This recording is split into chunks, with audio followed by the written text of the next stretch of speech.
Imagine um corpo rígido na forma de uma placa, ou seja, sua espessura é desprezível, e esse corpo tem o formato de um triângulo retângulo isósceles. Ambos os catetos têm esse comprimento A. Nós desejamos encontrar os eixos e momentos principais de inércia desse corpo rígido, dessa placa triangular. Tá bom? Nós precisamos fazer uma escolha inicial de eixos. Nós não sabemos quais são os eixos principais de inércia. Então, nós fazemos uma escolha baseada no bom senso, né? Que procure nos ajudar a tornar simples o cálculo das várias componentes do tensor de inércia. Então, uma escolha razoável é essa. Tomamos a origem num dos vértices do triângulo,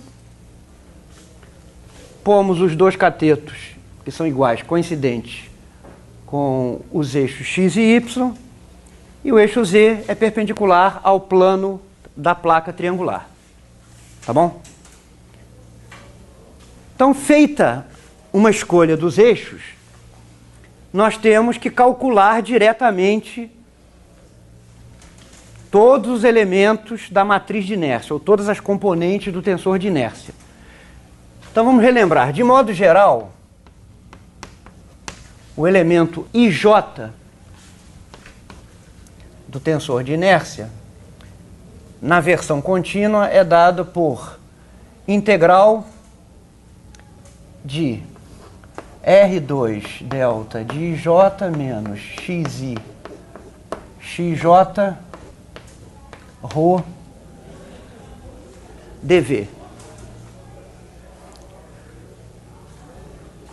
Esta forma de escrever as componentes do tensor de inércia supõe que a distribuição de massa do corpo seja volumétrica.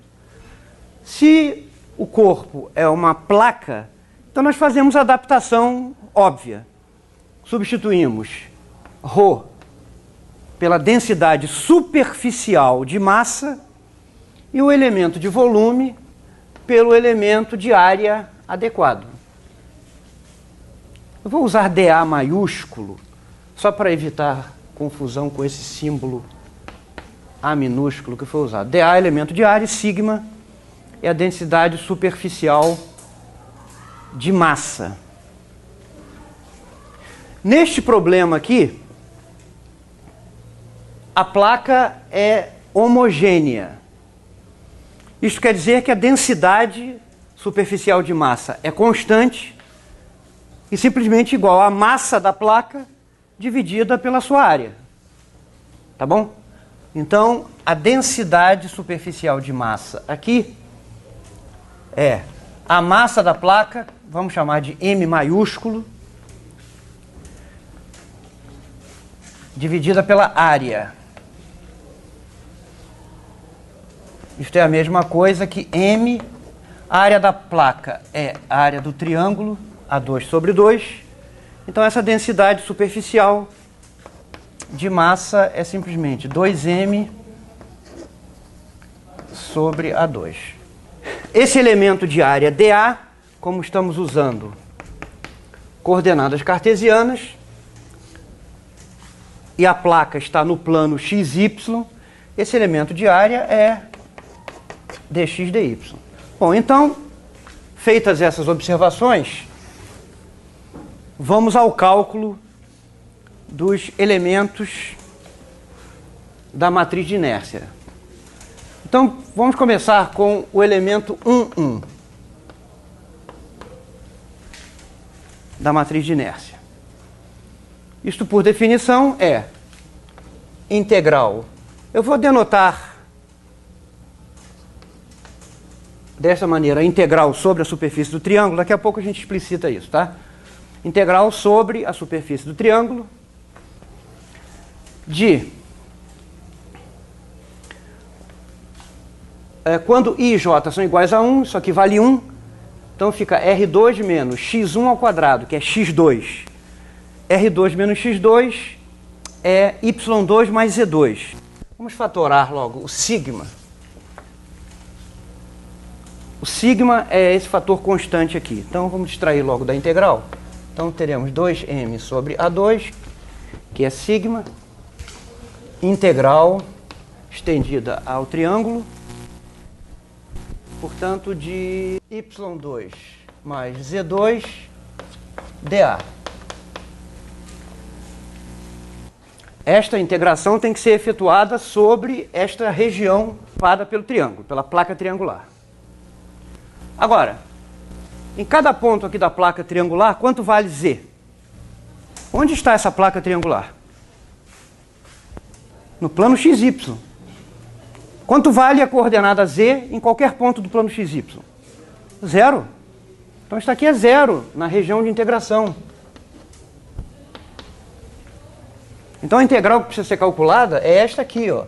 2m sobre A2 integral. Agora eu vou explicitar a integral dupla que tem que ser feita. Então o integrando é y2.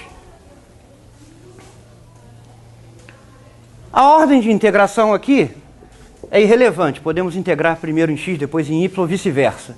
Então vamos supor que como aqui aparece y2, vamos supor que se integre primeiro em y e depois se faça a integral em x. Se nós primeiro integramos em y para depois integrar em x, para cobrir a área desse triângulo, a primeira integral em y deve ter que limite de integração? Bom, vamos fazer alguns testes aqui, de 0 a a. E depois a integral em x tem que ter que limite de integração? Bom, se a integral em y, Diego, você acha que é de 0 a a, por que a integral em x também não seria de 0 a a? Isso aqui não pode ser 0 a, porque senão seria a mesma coisa que integrar num quadrado. E nós não estamos integrando num quadrado, estamos integrando num triângulo. Tá? Se nós integramos primeiro em y, é como se nós fizéssemos isso aqui, ó. Nós vamos somando as contribuições dos elementos de área nesta coluna aqui, integrando em y. A integral não pode ir até A. A integral depende de em que ponto x esses elementos de área estão sendo empilhados verticalmente aqui. Então, a integral em y vai de 0 até este valor aqui. Esta reta tem a equação y igual a menos x. Então, esta altura aqui, para este x dado, é exatamente a menos x, que é onde essa reta vertical toca a hipotenusa do triângulo. Então, se nós integrarmos primeiro em y, temos que integrar de 0 até a menos x, e depois, para cobrir o triângulo, x tem que ser varrido, né, desde 0 até a. Então é isto aqui, ó. Esta integral aqui dá a 4 sobre 12. De modo que o elemento I11 do tensor de inércia é MA2 sobre 6. Uma coisa também que deve nos servir de orientação para ver se nós não estamos cometendo algum erro é a dimensão dos elementos do tensor de inércia. Todos têm que ter dimensão de massa vezes comprimento ao quadrado. Tá? Como aqui, a única massa envolvida é essa massa M da placa, e a única dimensão de comprimento envolvida é A, todos os elementos do tensor de inércia têm que ser algum número multiplicado por MA2. Tá? Se aparecer MA3, MA, desconfie porque algum erro algébrico foi cometido e o resultado aparece com a dimensão errada. Tá? Bom, o elemento I22 é exatamente igual ao I11 por simetria. Não há nada que distinga o eixo X do eixo Y aqui. Tá? Então, o I22, que seria 2M sobre A2, integral sobre o triângulo, de X2 mais Z2 dA, aqui de novo Z igual a zero, isto aqui é exatamente igual ao I11, portanto, MA2 sobre 6, por simetria.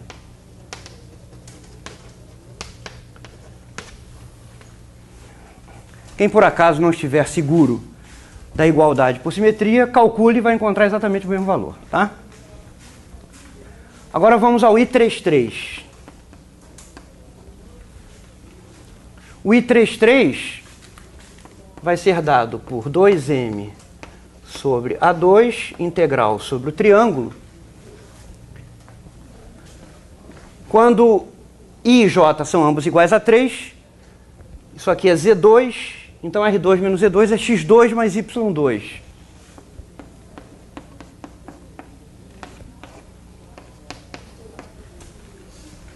Mas não vale a pena perder tempo calculando isso aqui, porque olhem para o que foi feito antes.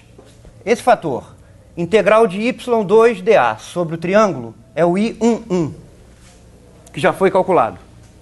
E integral de X2 sobre o triângulo multiplicado por esse fator é o I22. Então isso aqui é a soma de I11 com I22, que já foram calculados. Então isso aqui é MA2 sobre 3.